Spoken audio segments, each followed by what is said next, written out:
नमस्कार दोस्तों। तो फाइनली डंकापति का एक नया डिसीजन यहाँ पर आया है। उन्होंने कहा है कि कनाडा के ऊपर अब 100% का टैरिफ लगा दिया जाएगा। और मैंने आपको बोला भी था ना कि जो ये वर्ल्ड इकोनॉमिक फोरम पर हुआ, जो कनाडा में मार्क कार्नी को स्टैंडिंग ओवेशन मिला और दुनिया भर का उसके बाद मैंने उसको कवर भी किया था काफ़ी डिटेल में। ये पूरा जो ट्रंप और मार्क कार्नी के बीच में हुआ, ये सिर्फ इस वजह से नहीं हुआ क्योंकि उन्होंने मार्क कार्नी ने कुछ स्टेटमेंट्स यूएस के खिलाफ दे दिए या ट्रंप के खिलाफ दे दिए, सिंबॉलिक तौर पर ट्रंप को उन्होंने टारगेट कर दिया, इस वजह से नहीं हुआ। इसकी वजह कुछ और थी, इसकी वजह कुछ बड़ी थी और ये वजह थी चाइना और कनाडा के बीच में बढ़ते रिश्ते। चाइना और कनाडा के बीच में जो डील होने वाली है, which is a very landmark deal according to Xi Jinping and Mark Carney as well. इस वजह से Trump is very very irritated with Canada और इसीलिए वो कनाडा को टारगेट कर रहे हैं। तो फाइनली वो सारी चीज़ें जो है वो खुल करके सामने हैं, उसको डिस्कस करते हैं। यहाँ पर अभी फिलहाल ट्रंप ने कह दिया कि अगर चाइना के साथ ये डील फाइनलाइज होती है तो ट्रंप जो है वो मार्क कार्नी के ऊपर मतलब कनाडा के ऊपर या कैनेडियन गुड्स के ऊपर 100% का टैरिफ लगा देंगे। अब उसके पीछे का लॉजिक वो कुछ और दे रहे हैं। हालांकि हम असली लॉजिक के ऊपर भी डिस्कस करेंगे, जो ट्रंप लॉजिक दे रहे हैं उसके ऊपर भी डिस्कस करेंगे। पर वीडियो में आगे जाने से पहले एक बड़ी अनाउंसमेंट है यहाँ पर अनअकैडमी टीम की तरफ से कि अगर आप यूपीएससी सीएससी की प्रिपरेशन कर रहे हैं तो अनअकैडमी आपके लिए वन स्टॉप सॉल्यूशन हमेशा से रहा है। अब prelims is right down the corner और उसके लिए Unacademy revision test series launch कर दी गई है। ये रिवीजन टेस्ट सीरीज आपको हर स्टेप पर हेल्प करेगी रिवीजन करने के लिए। देखिए, इसमें 8 सब्जेक्ट वाइज टेस्ट हैं और इसके साथ आपको 22 फुल लेंथ टेस्ट मिलेंगे जिसमें ओएमआर बेस्ड प्रैक्टिस होगी। 11 जीएस के और 11 सीसैट के टेस्ट इसके अंदर होंगे। एक एक क्वेश्चन यहाँ पर एजुकेटर्स ने खुद क्यूरेट किए हैं, इसलिए क्वेश्चंस एकदम बिल्कुल रियल एग्जाम लाइक क्वेश्चंस आपको यहाँ पर मिलेंगे। हर टेस्ट के बाद आपको एक डिटेल्ड एनालिसिस मिलेगी जो एजुकेटर कराएंगे और इसका प्राइस सिर्फ 1999 है। लिंक हमने इसका डिस्क्रिप्शन में दे दिया, उस पर क्लिक करके आप इस कोर्स को, आप इस रिवीजन टेस्ट सीरीज को ज्वाइन कर सकते हैं। Now coming back to the topic. अब देखिए, डोनाल्ड ट्रंप का क्या कहना था। ट्रंप ने कहा कि जी देखो, हम कनाडा के ऊपर 100% का टैरिफ लगा देंगे, कैनेडियन गुड्स के ऊपर हम 100% का टैरिफ लगा देंगे। तो सोशल पर उन्होंने मार्क कार्नी को बहुत टारगेट किया, खूब टॉन्ट किया। अब ट्रंप का कहना है कि जो मार्क कार्नी सोच रहे हैं ना कि वो एक ड्रॉप ऑफ पोर्ट बना देंगे कनाडा को चाइनीज गुड्स के लिए, वो नहीं हो सकता। असल में क्या है, देखो, यूएस और चाइना के रिश्ते ऑब्वियसली खराब हैं और यूएस काफ़ी टैरिफ इम्पोज कर चुका है चाइना के ऊपर। हालांकि ये टैरिफ जो है 150% चला गया था, फिर कम कर दिया, लेकिन फिर भी टैरिफ है ठीक ठाक चाइना के ऊपर। यूएस को ऐसा लगता है, मतलब ट्रंप का लॉजिक क्या है कि हम कनाडा के ऊपर 100% का टैरिफ इसलिए लगा रहे हैं क्योंकि कनाडा चाइना के साथ डील कर रहा है और कनाडा की इस डील के पीछे का लॉजिक ये है कि जो भी चाइनीज़ गुड्स थे अब वो डायरेक्टली यूएस में नहीं आएंगे, बल्कि जो भी चाइनीज़ गुड्स थे वो पहले कनाडा में आएंगे और कनाडा से यूएस में आएंगे। क्योंकि कनाडा और यूएस के ट्रेड रिलेशंस बड़े पुराने और बहुत ज़्यादा वॉल्यूम है ट्रेड का, इसलिए उसी में ये चाइनीज़ गुड्स को भी जो है वो यूएस भेजेंगे और इसलिए इसका काफ़ी ज़्यादा नुकसान यूएस को झेलना पड़ेगा। और इसीलिए हम कह रहे हैं कि वो चीज़ नहीं करने देंगे मार्क कार्नी को और इसीलिए उनके ऊपर 100% का टैरिफ यहाँ पर लगाया जा रहा है। अब आप इस लॉजिक के ऊपर थोड़ा सा सोचिएगा, असल में बात ऐसी नहीं है या इतनी सीधी सादी नहीं है। डंकापति ट्रंप ने पूरा मामले को बहुत ज़्यादा कॉम्प्लेक्स कर दिया और ये गलती खुद की उनकी है। और इसीलिए साफ साफ देखिए, बहुत अच्छी बात कही थी जो बाइडेन के जो नेशनल सिक्योरिटी एडवाइज़र थे, उन्होंने एक बड़ी इंपॉर्टेंट बात कही थी, उसको समझने वाली बात है और वो साफ दिखता हुआ भी रह रहा है कि ट्रंप का जो पूरा इतना एग्रेसिवनेस है ना, उसकी वजह से एक बड़ी दिक्कत ये हो रही है कि जो भी देश हैं वो चाइना के साथ जाकर के अलाइन हो रहे हैं। और हमने भारत के केस में उसको बहुत अच्छे से देखा। उन्होंने कहा कि भारत के साथ रिलेशन खराब करके यूएस ने अपना जो एक्सेस था उस पूरे रीजन का, क्योंकि इंडिया एक बहुत ही इंपॉर्टेंट कंट्री था भारत, तो यूएस को वो एक्सेस देता था, एक बहुत ही स्ट्रॉन्ग सपोर्ट देता था। पाकिस्तान का कुछ का खुद का कोई एग्जिस्टेंस नहीं है उस पूरे रीजन में, वो आपको क्या सपोर्ट देगा। उसके खुद के मारे मारे दिन, मतलब 4 दिन की चांदनी है पाकिस्तान की, वो खुद के मारे मारे फिर रहे हैं, वो आपको क्या सपोर्ट दे पाएंगे। तो भारत आपको वो सपोर्ट देता था, लेकिन भारत से जब आपने रिश्ते खराब किए तो आपने एक ऑप्शन दे दिया चाइना को भारत के साथ अच्छे रिलेशन स्थापित करने का। कहते हैं ना कि दोस्त का दोस्त दुश्मन, दुश्मन का दुश्मन दोस्त, तो वो वाली बात यहाँ पर एकदम स्थापित हो रही है। और वही चीज़ एग्जैक्टली कनाडा के साथ भी होती हुई यहाँ पर नजर आ रही है, क्योंकि यूएस से रिलेशन खराब हो गए, इसलिए अब कनाडा जो है वो चाइना के करीब जाता हुआ दिख रहा है। और बिल्कुल वो बाइडेन के नेशनल सिक्योरिटी एडवाइजर ने इस चीज़ पर ठीक कहा था। अब ट्रंप का स्टेटमेंट देखिए, ट्रंप ने कहा कि जैसे ही चाइना के साथ कनाडा कोई भी डील करता है, कोई भी डील होती है और ये ट्रेड डील होगी, हम तुरंत कैनेडियन प्रोडक्ट्स के ऊपर 100% का टैरिफ लगा देंगे। Most of the Canadian products के ऊपर हम 100% का टैरिफ लगा देंगे जो यूएस आ रहा है। अब यूएस का कहना है या ट्रंप का कहना है कि चाइना जो है वो कनाडा को खा जाएगा, it will eat Canada alive. उनका कहना है कि जो उनका बिजनेस है उसको बर्बाद कर देगा, सोशल फैब्रिक को बर्बाद कर देगा, सोसाइटी को बर्बाद कर देगा, सब बाकी बातें तो छोड़िए। ये जो बात कह रहे हैं ना कि बिजनेस को खा जाएगा, ये मतलब कुछ हद तक मैं ठीक भी मानता हूँ। देखिए, कनाडा यूएस, मेरे को उससे मतलब नहीं कि भारत के रिलेशंस यूएस से कैसे हैं या चाइना से कैसे। देखिए चाइना हमेशा भारत के लिए एक बहुत बड़ी चुनौती रहा है। क्या अरुणाचल में उसने अपना क्लेम खत्म कर दिया क्या? नहीं, अभी रिसेंट भी उसने स्टेटमेंट दिया।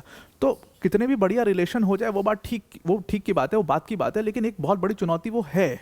यूएस बहुत दूर बैठा हुआ हमसे, तो वो भी चुनौती अब बन चुका है। लेकिन चाइना हमेशा से हमारे लिए चुनौती रहा है, वो हमारे बगल में हमारे सर पे सवार है, तो इसलिए हमें उसको कभी भी हल्के में नहीं लेना चाहिए। इसलिए आप कभी भी मेरी वीडियो देखोगे, मैं चाइना को हमेशा मेन अपना टारगेट जो है मानता हूँ भारत का। पाकिस्तान एग्जिस्ट नहीं करता, पाकिस्तान को मैंने कभी एक एनिमी, कभी एक टारगेट ऐसा माना ही नहीं, क्योंकि मेरे लिए उसका एग्जिस्टेंस ही नहीं है। ठीक है, हम मजाक उड़ाने के लिए, रोस्ट करने के लिए पाकिस्तान को मैं सिर्फ इस्तेमाल करता हूँ अपने वीडियोस में। मैं बहुत क्लियरली बोलता हूँ इस बात को, strategically Pakistan not at all important है। तो चाइना उतना इंपॉर्टेंट देश है। और अगर आप देखिए भारत ने आखिर चाइना की इस चीज़ को समझा। चाइना जिस भी देश में घुसता है उस पूरे देश को बिजनेस के पॉइंट ऑफ व्यू से पूरी तरीके से निकल जाता है। ये बात फिक्स है, ये बात हो चुकी है। श्रीलंका के केस में हमने देखा, हमने बांग्लादेश के केस में इसको देखा हुआ है, और भी तमाम एग्जाम्पल्स हैं। मैक्सिमम देश इस चीज़ से परेशान है। चाइना, क्योंकि क्या है कि उनके यहाँ पर इंडिजिनस इंडस्ट्रीज बहुत तगड़ी काम करती है, बहुत सस्ते पे बहुत अच्छे प्रोडक्ट्स वो बना पाते हैं। इंडिया के भी केस में अगर आप देख लो, प्लास्टिक का शायद ही ऐसा पूरा वो जो साइकिल है उसमें आप देखोगे चाइना आपको 100% मिल जाएगा। आपने रॉ मटेरियल्स के केस में चाइना को का इंपॉर्टेंस देख लिया, स्पेयर पार्ट्स में आपने चाइना का इंपॉर्टेंस देख लिया। तो चाइना इन सारी चीज़ों से बिजनेस को खा जाएगा, ये बात तो बिल्कुल सही तरीके से ठीक भी है। और कनाडा में भी यही हुआ था, टैरिफ इसीलिए इम्पोज किया गया था। एक्चुअली में कनाडा के टैरिफ इंपोज करने का जो क्षणिक कारण था, इमीडिएट रीजन था, वो कुछ और था। लेकिन चाइनीज ईवी व्हीकल्स के ऊपर जो इन्होंने टैरिफ इंपोज किया, उसके पीछे एक बहुत बड़ा कारण ये भी था क्योंकि वो खुद परेशान हो गए थे। कैनेडियंस को काफ़ी ज़्यादा हिट हो रहा था उससे, और इसीलिए उसको समझते हुए इन्होंने टैरिफ इंपोज किया था। तो ऐसा बात नहीं है, तो ये बात कुछ हद तक ठीक है। लेकिन ट्रंप ने एक बहुत बड़ी अपॉर्चुनिटी यहाँ पर चाइना को कनाडा के केस में दे दी है, और शायद अब उनको इस बात का एहसास हो रहा है। अब वो कनाडा को डराने की कोशिश कर रहे हैं कि पीछे हट जाए, 100% का टैरिफ लगा देंगे। बट मेरे ख्याल से the boat has already sailed. अब ये चीज़ जो है वो कुछ भी नहीं कर सकती। हुआ क्या है, किस तरीके की डील की हम बात कर रहे हैं, तो आपको पता है जैसे यूएस से रिलेशंस जो है वो खराब होना शुरू हुए, मार्क कार्नी के आने के बाद एक बहुत बड़ा पाइवेटल चेंज कनाडा की आप गवर्नेंस में, उनकी पॉलिसीज में देख रहे हैं। तो ये नया डील जो है जिसको ये लैंडमार्क डील कह रहे हैं, आपको पता है मार्क कार्नी और जी जिनपिंग की इसमें मुलाकात हुई। इन्होंने कहा, डिसाइड किया मार्क कार्नी ने कि भाई अब हम यूएस के अपने ऊपर रिलायंस कम करेंगे, क्योंकि इस आदमी का कोई भरोसा नहीं है। डंकापति भाई, कुछ भी कर सकता है ये आदमी, कभी भी कोई भी डिसीजन ले सकता है। अभी देखो 100% टैरिफ की बात कर रहा है।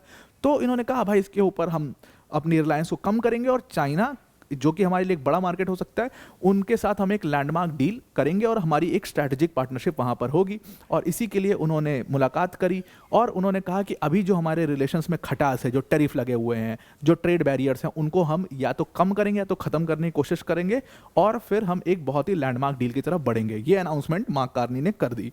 ये अनाउंसमेंट के पीछे का बात क्या है, एक्चुअल डील है क्या? देखिए क्या है कि चाइना जो है वो कनाडा की जो कैनोला सीड्स हैं उनके लिए सबसे बड़ा मार्केट रहा है, लार्जेस्ट मार्केट रहा है, शुरू से रहा है। अब जब रिलेशंस खराब हुए तो बहुत बड़ा टैरिफ, लगभग 84% का टैरिफ कैनोला सीड्स के ऊपर लगा दिया था चाइना ने। तो कनाडा ने कहा चाइना को, जी ये टैरिफ कम कर दो। पहले चाइना ने कहा ठीक है जी, हम इस टैरिफ को सीधा 15% कर देंगे। चाइना इस चीज़ में कभी पीछे नहीं हटता। तो उन्होंने कहा कि हम इस टैरिफ को 15% कर देंगे। वो तो आपके रिलेशंस की वजह से हमने इसको 84 कर दिया था, हम इसको 15 कर देंगे, कोई दिक्कत नहीं है। तो एक कनाडा के लिए वो मार्केट पूरी तरीके से ओपन हो जाएगा अगेन। दूसरी बात इन्होंने कहा, चाइना से अलाउ करवाया कि भाई जितने भी कैनेडियन विजिटर्स आपके यहाँ पर जाते हैं उनको वीज़ा फ्री आप एंट्री दोगे अपने देश में। चाइना ने कहा ठीक है भाई, इसके लिए भी कोई दिक्कत नहीं है, हम उनको वीज़ा फ्री एंट्री देंगे। इसके बदले में चाइना को क्या मिलेगा? तो कनाडा ने अलाउ किया कि भाई चाइनीज़ जो ईवी है, 49,000 चाइनीज़ इलेक्ट्रिक व्हीकल्स को कनाडा लेगा, और उस पर सिर्फ 6% का टैरिफ लगेगा। अब ये पूरी जो डील अगर फाइनलाइज होती है और इम्प्लीमेंट होती है तो यूएस के लिए एक बहुत बड़ा सेटबैक ये होगा। एक्चुअल में अगर आप देखो तो इन दोनों देशों के बीच का जो ये रिलेशंस है, जो गिव एंड टेक रिलेशन है, ये पहले भी था। खराब इसलिए हुआ था क्योंकि यूएस बीच में था। अब यूएस की, चाइना, कनाडा जैसे जो देश हैं, कनाडा जैसा जो खासतौर से देश है, और भी बाकी यूरोपीय देश हैं, वो हमेशा से यूएस के एक साए में रहते हैं, ट्रेड के मामले में भी। और जो भी यूएस का दुश्मन वो इन सारे देशों का दुश्मन हो जाता है। अब इन्होंने उसको, स्टांस को चेंज किया ट्रंप के आने के बाद, बहुत शॉकिंगली उसको चेंज किया है। अब इसमें कनाडा का जो रिलेशन खराब हुआ था चाइना से, उसका क्षणिक कारण, इमीडिएट कारण अगर आप देखो तो वो यूएस ही था। कैसे? तो हुआई की जो कंपनी है, हुआई के जो फाउंडर हैं, उनकी बेटी के ऊपर एक यूएस अरेस्ट वारंट इशू था। और हुआई कंपनी के जो मालिक हैं वो समझ लीजिए चाइना के इस समय प्रॉबेबली बिजनेस के पॉइंट ऑफ व्यू से बहुत इंपॉर्टेंट पर्सन है, बहुत ही ज़्यादा इंपॉर्टेंट पर्सन है। उनकी बेटी जाती है कनाडा का किसी बिजनेस वर्क से, क्योंकि उनके ऊपर एक यूएस वारंट इशू हुआ था, तो उनको लगा कि भाई यूएस तो जा नहीं रहे हैं, हम कनाडा जा रहे हैं, बट कनाडा की अथॉरिटीज़ ने उनको अरेस्ट कर लिया। अब जैसे उनको अरेस्ट किया, चाइना काफ़ी गुस्सा हो जाता है, चाइना इसका रिटेलिएशन करता है। चाइना 2 कैनेडियंस को अपने यहाँ पर डिटेन कर लेते और कहता है ये लोग एस्पियोनाज कर रहे थे। पता था सबको बात क्या है, एक्चुअल में ये पूरा गिव एंड टेक चल रहा है। उसके बाद दोनों देशों ने गुस्सा होकर एक दूसरे के ऊपर एक्सपोर्ट्स के ऊपर काफ़ी टैरिफ लगा दिए, जिससे रिलेशंस काफ़ी ज़्यादा खराब हो गए। मार्क कार्नी जब पावर में आते हैं और ट्रंप का जब पूरा सीन चेंज होता है, तो कहीं ना कहीं वो डिसीजन लेते हैं कि भाई ऐसा है, अब हम अपने रिलेशंस को ठीक करेंगे, एक स्ट्रैटेजिक पार्टनरशिप करने की कोशिश हम करेंगे।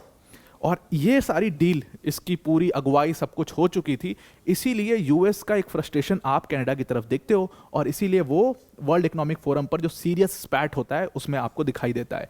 इस सीरियस स्पैट में हुआ क्या, मैंने आपको ऑलरेडी कवर करके बताया था कि मार्क कार्नी आते हैं, वो ट्रंप को टारगेट करते हैं, ट्रंप का नाम कहीं पर भी नहीं लेते, लेकिन वो बोलते हैं कि जो ग्लोबल डिप्लोमेसी को बर्बाद कर रहा है वो एक आदमी है, ऐसे वैसे करके बोलते हैं। उनको स्टैंडिंग ओवेशन मिल जाता है वहाँ पर, लोग समझ जाते हैं कि ट्रंप को बोल रहे हैं और ये बिल्कुल ठीक बोल रहे हैं। ट्रंप एक बहुत बड़ी समस्या है और वो पूरे दुनिया के लिए एक बहुत बड़ी समस्या है, इसीलिए ट्रंप को टारगेट कर रहे हैं, स्टैंडिंग ओवेशन उनको मिलता है। ट्रंप उसका रिटेलिएशन करते हैं, ट्रंप कहते हैं कि भाई अब मैं आपको बोर्ड ऑफ पीस पे जो इनविटेशन भेजा था हम उसको विड्रॉ कर रहे हैं। अब इसको विड्रॉ कर लेने से ना करने से वैसे भी कोई मतलब नहीं था, क्योंकि पैसा देने के लिए कनाडा वैसे भी रेडी नहीं था, लेकिन इस चीज़ से बात यहाँ तक पहुँच गई कि अब रिलेशंस हो चुके एकदम खराब। अब बात यहाँ पर आ गई कि डरा करके हो सकता है तो हो जाए, नहीं तो फिर देखा जाएगा। तो 100% के टैरिफ लगाने की धमकी ट्रंप ने सीधी तौर पर कनाडा को यहाँ पर दे दी है। तो आई होप आपको ये पूरा आर्टिकल समझ में आ गया होगा। आज के लिए इतना ही। Thank you and have a nice day.